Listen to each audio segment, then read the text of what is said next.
परम सन्मानयोग सत्कारयोग गुरु सुबारी गुरु प्यारी गुरु का खास रूप खालसा साध संगत जीओ। सतगुरां दी अत्यंत बख्शिश दे सदका सरबत माई भाई गुर सिख संगतां मिल जुल के अमृत वेले तो लैकर अमृत के दाते सतगुरु गुरु गोबिंद सिंह साहिब महाराज तिन्हां दे पावन पवित्र अस्थान ते पहुँच करके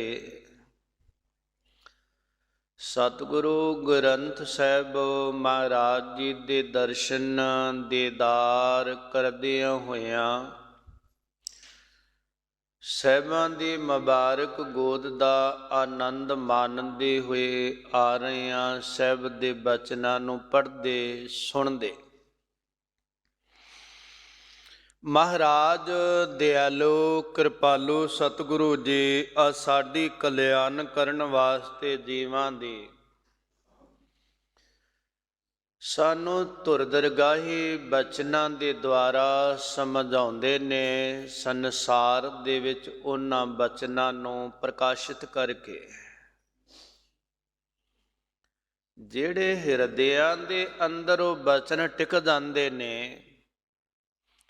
ਉਹ ਹਿਰਦੇ ਪ੍ਰਕਾਸ਼ ਹੋ ਜਾਂਦੇ, ਅੰਧਕਾਰ ਚਲਾ ਜਾਂਦਾ ਹੈ। ਤੁਰ ਦਰਗਾਹੀ ਬਚਨ ਉਹ ਤੁਰਕੀ ਬਾਣੀ ਚੱਲ ਰਹੀ ਲੜੀਵਾਰ ਕਥਾ ਦੇ ਦੁਆਰਾ ਮਹਾਰਾਜ ਗਰੀਬ ਨਵਾਜ਼ ਸਤਿਗੁਰੂ ਗ੍ਰੰਥ ਸਾਹਿਬ ਮਹਾਰਾਜ ਜੀ ਦੇ 1376 ਅੰਗ ਦੇ ਉੱਪਰ ਮਹਾਰਾਜ ਭਗਤ ਬਾਬਾ ਕਬੀਰ ਸਾਹਿਬ ਜੀ ਦੀ ਰਸਨਾ ਦੇ ਦੁਆਰਾ ਬਖਸ਼ਿਸ਼ ਹੋ ਰਹੀ ਹੈ। ਮਹਾਰਾਜ ਬਾਬਾ ਕਬੀਰ ਸਾਹਿਬ ਬਚਨ ਕਰਦਿਆਂ ਹੋਇਆਂ ਸਮਝਾਉਂਦੇ ਨੇ ਸੰਸਾਰ ਜਿੰਨਾ ਉਤਪੰਨ ਹੋਇਆ ਹੈ परिपूर्ण परमात्मा तो होया है, ਜਾਂ ਆਇਓ ਇਹਨੂੰ ਕਹਿ ਲਓ ਜਿੰਨਾ ਉਤਪੰਨ ਕੀਤਾ ਗਿਆ ਹੈ ਜਿੰਨਾ ਪੈਦਾ ਕੀਤਾ ਗਿਆ ਹੈ ਇਹਨੂੰ ਪਰਮਾਤਮਾ ਨੇ ਪੈਦਾ ਕੀਤਾ ਹੈ। ਜਿੰਨਾ ਸੰਸਾਰ ਦਾ ਪ੍ਰਬੰਧ ਹੋ ਰਿਹਾ ਹੈ ਜਾਂ ਕੀਤਾ ਜਾ ਰਿਹਾ ਹੈ ਉਹ ਵੀ ਪਰਮਾਤਮਾ ਕਰ ਰਿਹਾ ਹੈ। ਜਿੰਨੇ ਜੀਵ ਨੇ ਇਹਨਾਂ ਨੂੰ ਸੰਸਾਰ ਦਾ ਸਫ਼ਰ ਭੋਗਾ ਕਰਕੇ ਇਹਨਾਂ ਨੂੰ ਮੰਜ਼ਿਲ ਤੇ ਪਹੁੰਚਾ ਕੇ ਇਹਨਾਂ ਦਾ ਸਫ਼ਰ ਮੁੱਕਦਾ ਹੈ ਤੇ ਇਹਨਾਂ ਦੀ ਸੰਭਾਲ ਵੀ ਪਰਮਾਤਮਾ ਕਰਦਾ ਹੈ, ਦੂਜਾ ਨਹੀਂ। ਜਿਹੜੀ ਜ਼ਿੰਦਗੀ ਜਿੰਦਾ ਰਹਿਣਾ ਸਾਡੇ ਲਈ ਜੀਵਨ ਹੈ ਨਾ, ਬੜਾ ਖੁਸ਼ ਹੁੰਨੇ ਆਨੰਦ ਮਾਣਦੇ ਇਸ ਮਨੁੱਖੀ ਜੀਵਨ ਦੇ ਵਿੱਚ ਰਹਿ ਕੇ। ਇਹ ਜਿੰਦਾ ਦਿਲੀ ਇੱਕ ਵਕਤ ਮੌਤ ਨੂੰ ਬਿਹਤਰ ਹੋ ਜਾਂਦੀ ਹੈ। ਇਹ ਸਰੀਰ ਇੰਦਰੀਏ ਸਾਰੇ ਘਟਦੇ ਨੇ। ਮਨੁੱਖ ਇੱਕ ਦਿਨ ਅਖੀਰਲੀ ਸੇਜਾ ਤੇ ਮੰਜੇ ਤੇ ਆ ਜਾਂਦਾ ਹੈ। ਇੰਨਾ ਕੁ ਜਕੜਿਆ ਜਾਂਦਾ, ਤੰਗੀ ਵਿੱਚ ਆ ਜਾਂਦਾ ਹੈ, ਸਰੀਰ ਵੱਲੋਂ ਕਹਿੰਦਾ ਮੌਤ ਆ ਜਾਏ ਉਹ ਵੀ ਨਹੀਂ ਆਉਂਦੀ। ਇਹੀ ਸਰੀਰ ਇਹੀ ਜ਼ਿੰਦਗੀ ਬਿਹਤਰ ਹੋ ਗਈ ਹੈ। ਜੇ ਕਿਤੇ ਜਿੰਦ ਨਾ ਕੱਢੀ ਜਾਵੇ, ਨਾ ਨਿਕਲੇ, ਮਨੁੱਖ ਇਸ ਸਰੀਰ ਨੂੰ ਦੇਖ ਕੇ ਕੋਈ ਸਰੀਰ ਵਿੱਚ ਆਉਣਾ ਪਸੰਦ ਹੀ ਨਹੀਂ ਕਰੇਗਾ। ਇਹਦਾ ਦੂਜਾ ਪੱਖ ਜਿਹੜਾ ਮੁੱਕ ਜਾਣਾ, ਕਈ ਵਾਰ ਤਾਂ ਘਰ ਦੇ ਪਰਿਵਾਰ ਦੇ ਵੀ ਦੁਖੀ ਹੋ ਜਾਂਦੇ ਬਈ ਇਹਦਾ ਖਹਿੜਾ ਛੁੱਟ ਜਾਵੇ। ਮਹਾਰਾਜ ਕਹਿੰਦੇ ਸਾਰਾ ਪਰਮਾਤਮਾ ਤੋਂ ਹੋ ਰਿਹਾ ਹੈ, ਮਹਾਰਾਜ ਤੋਂ ਹੋ ਰਿਹਾ ਹੈ, ਕੋਈ ਦੂਜਾ ਕਰਨ ਵਾਲਾ ਨਹੀਂ। ਉਹ ਕਿਸੇ ਨੂੰ ਮੂਹਰੇ ਲਾ ਕੇ ਕਰਵਾ ਸਕਦਾ ਹੈ। ਐਸੇ ਸੰਸਾਰ ਦੇ ਵਿੱਚ ਜਿਹੜੇ ਜੀਵਾਂ ਨੂੰ ਪੈਦਾ ਕੀਤਾ ਹੈ, ਚਾਹੇ ਉਹ ਦੈਂਤ ਨੇ, ਚਾਹੇ ਉਹ ਦੇਵਤੇ ਨੇ, ਚਾਹੇ ਉਹ ਸੰਤ ਨੇ, ਚਾਹੇ ਉਹ ਸਾਕਤ ਨੇ, ਚਾਹੇ ਉਹ ਗੁਰਮੁਖ ਨੇ, ਚਾਹੇ ਉਹ ਮਨਮੁਖ ਨੇ, ਮਹਾਰਾਜ ਕਹਿੰਦੇ ਸਾਰੇ ਦੇ ਸਾਰੇ ਪੈਦਾ ਇਸ ਲਈ ਕੀਤੇ ਸਨ ਪਰਮਾਤਮਾ ਨੂੰ ਜਪਨ ਔਰ ਜਪਾਨ। ਸੱਚੀ ਸਰਕਾਰ ਕਹਿੰਦੇ ਇੱਥੇ ਉਲਟਾ ਕੰਮ ਹੋ ਗਿਆ।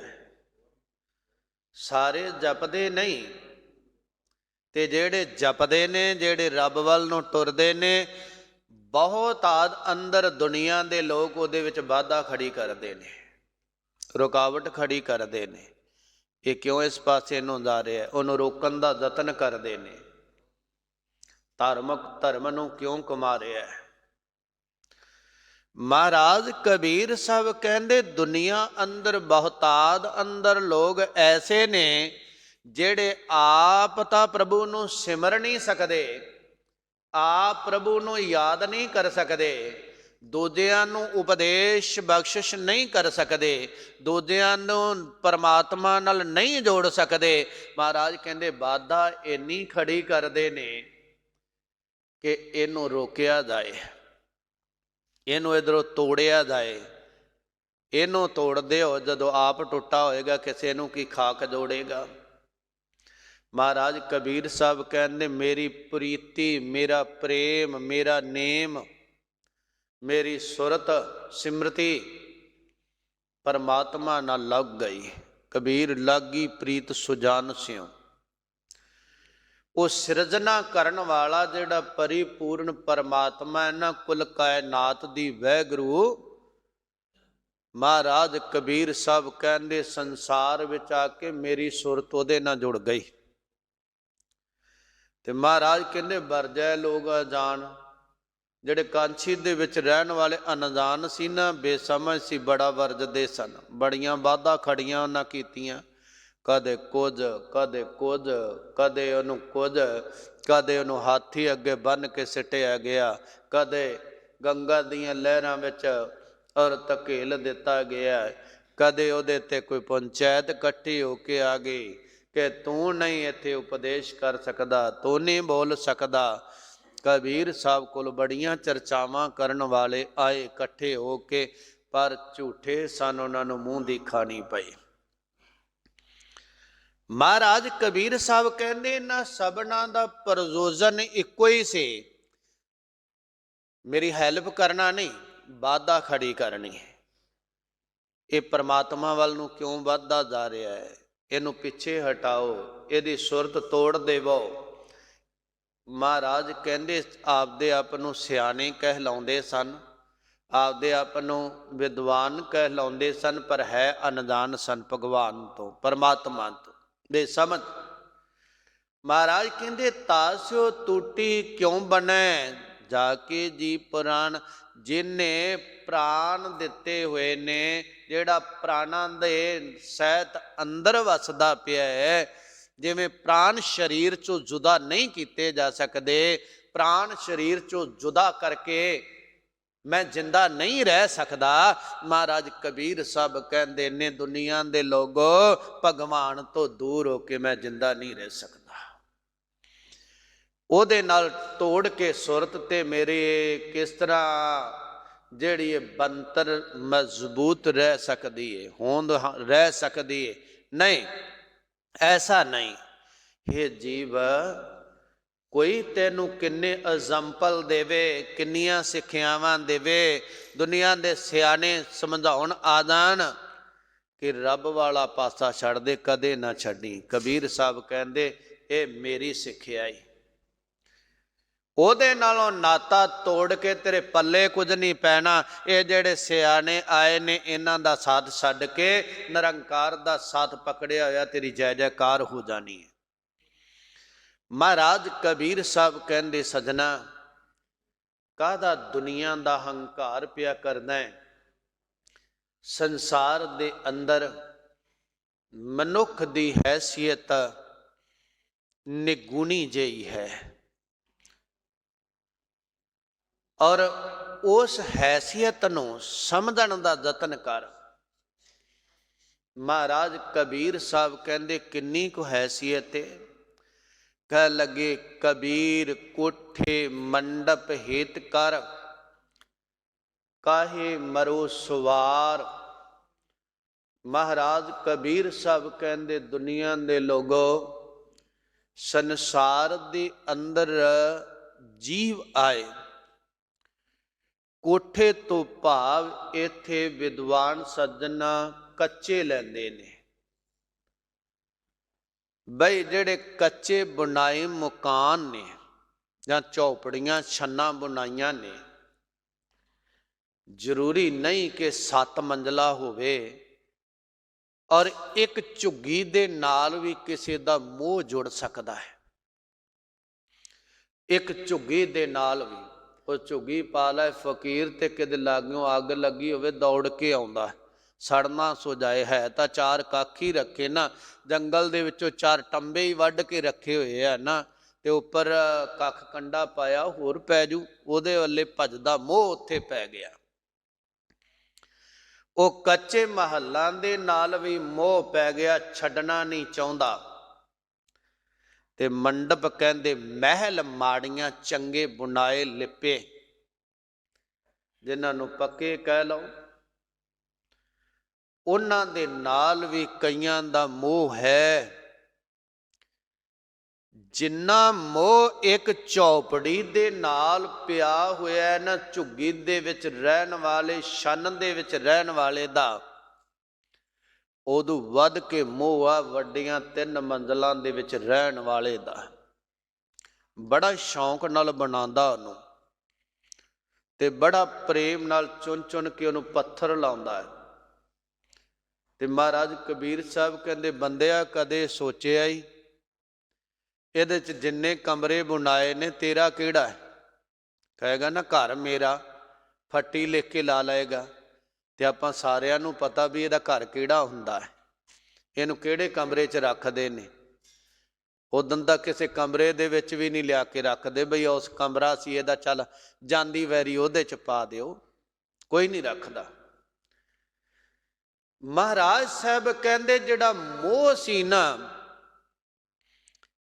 ਔਰ ਉਹ ਇੱਕ ਮਹੱਲ ਵਾਲੇ ਨੂੰ ਵੀ ਓਨਾ ਹੀ ਵਿਆਪਿਆ ਜਿੰਨਾ ਮਹੱਲ ਵਾਲੇ ਨੂੰ ਵਿਆਪਿਆ ਹੈ। ਮਤਾਂ ਕਹੋ ਉਹਦੇ ਕੋਲ ਤਾਂ ਸੜੀ ਜੀ ਝੁੱਗੀ ਆ, ਉਹਨੂੰ ਵੀ ਓਨਾ ਹੀ ਹੈ ਮੋਹ ਉਹਨਾਂ ਦਾ।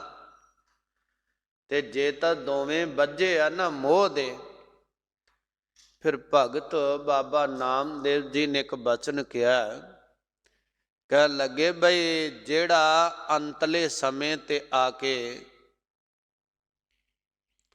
ਔਰ ਮਕਾਨਾਂ ਨੂੰ ਸਿਮਰਦਾ ਹੈ, ਚਿੱਤ ਵਿੱਚ ਰਹਿ ਗਿਆ ਉਹਦਾ ਮੋਹ ਰਹਿ ਗਿਆ ਇਹਨਾਂ ਨਾਲ, ਚਾਹੇ ਉਹ ਝੌਪੜੀ ਹੋਵੇ ਤੇ ਚਾਹੇ ਉਹ 7 ਮੰਜ਼ਲਾ ਮਹਿਲ ਹੋਵੇ, ਖੜਾ ਕੀਤਾ ਬੰਗਲਾ ਬਣਾਇਆ, ਕਹਿੰਦੇ ਫਿਰ ਉਹ ਪ੍ਰੇਤ ਦੀ ਜੂਨੀ ਪੈਂਦਾ ਹੈ, ਪ੍ਰੇਤ ਬਣਦਾ ਹੈ।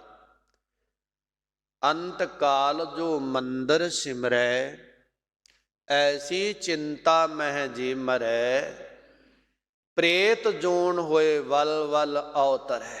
ਵਾਰ ਵਾਰ ਪ੍ਰੇਤ ਬਣਦਾ ਹੈ, ਉੱਥੇ ਨਾ ਉਹ ਰਹਿ ਸਕੇ, ਨਾ ਦੂਜਿਆਂ ਨੂੰ ਟਿਕਣ ਦੇਵੇ। ਮਗਰੋਂ ਅੱਜ ਇਹਨਾਂ ਨੂੰ ਔਰ ਪਖੰਡੀਆਂ ਨੂੰ ਲਿਆ ਲੈ ਕੇ ਫੂਕਾਂ ਮਰਵਾਈ ਜਾਂਦੇ, ਉਹ ਪੈਸੇ ਲਾਈ ਜਾਂਦੇ, ਟਿਕਣ ਉਹ ਦਿੰਦਾ ਹੀ ਨਹੀਂ। ਉਹਦੀ ਸੁਰਤ ਏ ਉੱਥੇ, ਤਨ ਤਾਂ ਹੈ ਨਹੀਂ, ਕਿਵੇਂ ਸੁਰਤ ਖੇਡਦੇ ਹੋਣਗੇ। ਮਹਾਰਾਜ ਸਾਹਿਬ ਕਹਿੰਦੇ ਦੋਨੇ ਦੇ ਦੋਨੇ ਪ੍ਰੇਤ ਨੇ, ਇੱਕ ਝੌਪੜੀ ਅੰਦਰ ਰਹਿਣ ਵਾਲਾ ਵੀ, ਇੱਕ 7 ਮੰਜ਼ਲੇ ਮਹੱਲ ਵਿੱਚ ਰਹਿਣ ਵਾਲਾ ਵੀ। ਦੂਜਾ ਇਹਦਾ ਭਾਵ ਇਹ ਵੀ ਸਮਝਾਉਂਦੇ ਨੇ, ਇੱਕ ਝੌਪੜੀ 'ਚ ਰਹਿਣ ਵਾਲਾ ਇਹ ਨਾ ਕਹੇ ਕਿ ਮੈਂ ਝੌਪੜੀ ਬਣਾ ਕੇ ਰਹਿਣਾ ਹੈ, ਮੇਰਾ ਕੀ ਹੈ ਝੌਪੜੀ ਕੱਖਾਂ ਦੀ ਐ, ਜੰਗਲ 'ਚ ਉੱਠੇ ਅੱਗੇ ਬਣਾ ਲੂੰਗਾ, ਤੇ ਮੇਰੇ ਵਰਗਾ ਕੌਣ ਹੈ। ਇੱਕ ਵੱਡੇ ਮਹੱਲ ਦੇ ਵਿੱਚ ਰਹਿਣ ਵਾਲਾ ਔਰ ਉਹ ਮੋਹ ਦੇ ਵਿੱਚ ਫਸਿਆ, ਕਹਿੰਦੇ ਵੀ ਗਲਤੀ, ਤੂੰ ਝੌਪੜੀ ਜੰਗਲ 'ਚ ਰਹਿਣ ਵਾਲਾ और रह के भी तू कुछ भी नहीं बनाया तां भी मोह विच फसिया है। उन्हें सब कुछ बनाया तां भी उत्ते आग दे विच बैठा है। दोने बिरतियां ने। जिन्हों असी सुखदेव मुनि कहने ना, वेद व्यास का लड़का सी, वेद व्यास का। व्यास जी ने इन्हूं बड़ा समझाया, चंगा शास्त्रकारी सी, चंगा अंदरों ज्ञानवान सी। तेन वेद व्यास जी ने कहा यदि शरधा मेरे ते आनी नहीं, उस्ताद वाली गुरु वाली इन्हें मेरे तो सिक्ख्या नहीं लैनी। उन्हें कहा चलिया जा राजे जनक दे कोलों तेरा गुरु बनेगा। तो ये मन च पहला ही शंका हो गई। ये कोल ज्ञान इन्ना सी सुखदेव मुनि दे कोल के किसी भी ऋषि कोल जांदा सी पहला ही उन्होंने माप लैंदा सी, वेख के उन्हां गल्लां बातां करके ये पल्ले कख नहीं गा, ये मेरे नो पिछे आ, ते पिछे मेरा उस्ताद किवें बनेगा, गुरु किवें बनेगा। बड़ियां दी तौहीन कीती। नगुरेपन तो अपने पुत्र नूं बचाउण दे लई, उहदे हंकार दी जहर उतराउण दे लई जिहड़ा वेद व्यास सी कहन लगा, व्यास ऋषि कहंदा जा चलिया जा जनकपुरी दे विच महाराजा जनक तेरा गुरु बनेगा। आया ते महाराज जनक नूं मिलण दी इच्छा प्रगट कीती। संतरी ने कहा कि इस वक्त तू भोजन कर देने। कहंदा कोई गल नहीं, मैं ऋषि जाके सुनेहा लाया। वो कहंदे आन दिओ ऋषिए, कोई गल नहीं। उन्हें एक अपनी लंगोटी एक उपेन चिप्पी जी बाहर रख आया। जदों रख आया आके की देखदा है, महाराजा जनक रसोई ते विच अपने जिथे भोजन करदा बैठा, उहदे अगे वड्डा सारा थाल रखिया होया है। कई प्रकार दे विच व्यंजन पए ने, भोजन पए ने। ते उहदी महला जिहड़ियां ने पत्नियां राणियां ने बैठियां भोजन छकांदियां। कोई पखा झलदी पई, उन्हां दा हक है, पति देव है, फिर राजा है, बड़ी सुंदर कुर्सी ते बैठा है, बड़ा सुंदर विछौना है। ते जांदियां सार देखिया सो कहंदा आ मेरा गुरु बनेगा जिहड़ा राजपाट च फसिया होया। इन्नियां कौलियां खांदा, ऋषि ने किते रुखा सुखा खाना, इनू की आउंदा होएगा, इन्हों का कोई पखा झलदा, कोई इन्ने भोजन लैके बैठा। तो महाराजा जनक जी बैठे शकी गए। ऋषि बैठो भोजन करो, नहीं खड़ा अंदर हंगड़ाऊ हुंदा अपने त्याग दा भी, बई मैं घर छड्डिया घाट छड्डिया, मेरे बाप एडा वड्डा विद्वान उन्हें मैनू स्पैशल भेजिया, मैनू लगदा उहदा भी दिमाग सैट होवेगा, जिन्हें मैनू इहदे कोल भेज दिता है मेरा गुरु बनेगा। जनक जी बैठे ने ते भोजन करदे ने, अजे हथ धोन लगे ने, वो जिहड़ा सी ना गेट कीपर जिन्हों अज दे हिसाब नाल लै लो दरवानची, उन्हें आके सुनेहा देता महाराजा जी महल च अग लग गई है। कहंदा कोई बात नहीं, बैठो ऋषि वर कोई बचन सुनाओ। ते ऋषि दे अंदर ईरखा भड़के अग लगी हुई, बई ये ना वचन करा, ये राजपाट विच मस्त आ, महलां दा मालक, जिन्हों पता ही नहीं कमरे किन्ने क, तबेले किन्ने क, ऐलकार किन्ने क, सेवादारनियां सेवादार किन्ने को। वो अंदरों तड़पिया तो इन्ने नूं दूरी फिर सेवादार आ गया। राजन अग जिहड़ी ड्यूड़ी विच पहुंच गई, ड्यूड़ी दा दरवाजा मच रहा है। ते वो कहना मच जान दिओ। जनक कहन लगा मच जान दिओ। ऋषि आए ने, इन्हां तो बचन सुनिए। ऋषि जी बचन सुनाओ। तू कहंदा किहड़ी ड्यूड़ी नूं अग लग गई? कहंदे जी जिथों तुसीं लंघ के भज उठिया सुखदेव मुनि। कहंदा क्यों भज किधर चले हो? ऋषि जी बैठो बचन करो रब दे घर दा। कह लगा मेरे तो लंगोटी ते उत्थे चिप्पी पई, वो सड़ जानी, तू तो राजा है, तू तो महल होर बनानेगा, फकीर नूं किन्ने बना के देनी? कहंदा आ जा मुड़िया, बस यही काम है तेरा।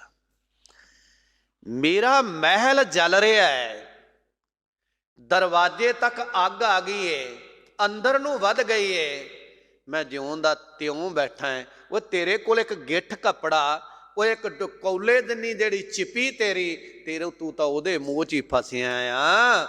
ਇੱਧਰ ਇੱਕ ਮਹੱਲ ਦਾ ਮਾਲਕ ਵੀ ਮਹੱਲ ਵਿੱਚ ਰਹਿ ਕੇ ਵੀ ਤਿਆਗੀ ਆ, ਇੱਕ ਲੰਗੋਟੀ ਤੇ ਚਿੱਪੀ ਲੈ ਕੇ ਵੀ ਮੋਹ ਦੇ ਵਿੱਚ ਜਕੜਿਆ। ਮਤਲਬ ਏ ਚਾਹੇ ਤੂੰ ਝੌਪੜੀ ਵਿੱਚ ਰਹੇ, ਜੰਗਲ ਵਿੱਚ ਰਹੇ, ਤੇ ਜਾਂ ਤੂੰ ਮਹੱਲ ਵਿੱਚ ਰਹੇ, ਮੋਹ ਤੋਂ ਰਹਿਤ ਰਹੇ, ਪਕੜ ਤੋਂ ਜਕੜ ਤੋਂ ਰਹਿਤ ਰਹੇ। ਮਹਾਰਾਜ ਸਾਹਿਬ ਕਹਿੰਦੇ ਮਹੱਲ ਬਣਾਏ, ਮਕਾਨ ਬਣਾਏ, ਝੂਪੜੀਆਂ ਬਣਾਈਆਂ, ਬੰਗਲੇ ਬਣਾਏ। ਮਹਾਰਾਜ ਸਾਹਿਬ ਕਹਿੰਦੇ ਬੜੇ ਸਵਾਰ ਕੇ ਬਣਾਏ। ਕੋਠੇ ਮੰਡਪ ਹਿਤ ਕਰ, ਇਹਨਾਂ ਨਾਲ ਹੇਤ ਮੈਨਾਂ ਦਾ ਪਿਆਰ ਕੀਤਾ। ਤੇ ਬਣਾਏ ਕਾਦੇ ਹਿਤ ਕਰ, ਆਪਣੇ ਵਾਸਤੇ ਹਿਤ ਕਰਕੇ, ਪਰਿਵਾਰ ਲਈ, ਆਪਦੇ ਲਈ ਬਣਾਏ। ਕਹਿੰਦੇ ਕਾਹੇ ਮਰੋ ਸਵਾਰ, ਕੀ ਇਹਨਾਂ ਦੇ ਵਿੱਚ ਮਰੇਗਾ? ਮਰਨ ਵੇਲੇ ਨਾਲ ਟੁਰੂਗਾ, ਮਰਨ ਵੇਲੇ ਤੇਰੀ ਇੱਥੇ ਚਿਤਾ ਬਣੇਗੀ, ਮਰਨ ਵੇਲੇ ਤੈਨੂੰ ਇਹਨਾਂ ਵਿੱਚ ਦਫਨ ਕੀਤਾ ਜਾਏਗਾ। ਅੱਜ ਤੱਕ ਕਿਸੇ ਨੂੰ ਘਰੇ ਦਫਨ ਨਹੀਂ ਕੀਤਾ ਗਿਆ, ਕਿਸੇ ਨੂੰ ਕਿਸੇ ਕਮਰੇ ਸੰਸਕਾਰਿਆ ਨਹੀਂ ਗਿਆ। ਸਭਨਾਂ ਦੀ ਜਗ੍ਹਾ ਬਾਰ-ਬਾਰ ਬਣੀਆਂ ਹੋਈਆਂ ਨੇ, ਸ਼ਹਿਰ ਦੇ ਵਿੱਚ ਹਾਲੇ ਨਹੀਂ ਬਾਰ-ਬਾਰ ਬਣੀਆਂ ਨੇ।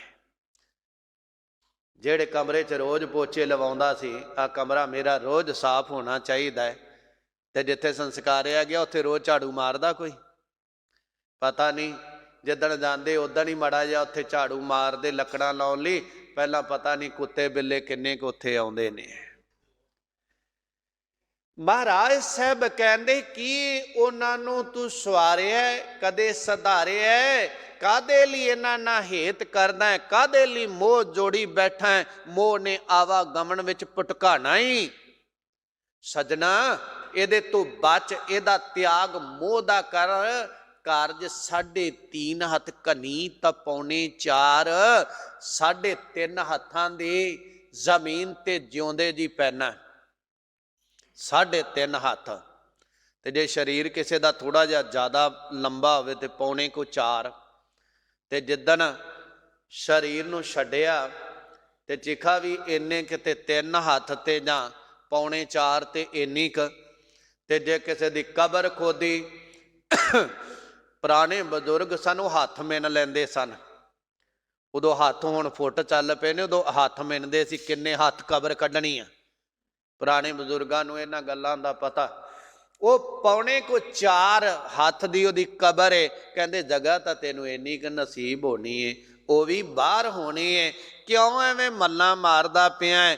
ਪਕੜ ਜਕੜ ਬਣਾ ਕੇ ਬਾਦ ਵਿਵਾਦ ਕਰਨਾ ਹੈ, ਸੰਸਾਰ ਨੂੰ ਉਜਾੜਨ ਤੇ ਤੁਲਿਆ। ਓਏ ਸਜਣਾ ਰੱਬ ਨੂੰ ਪੁਕਾਰ।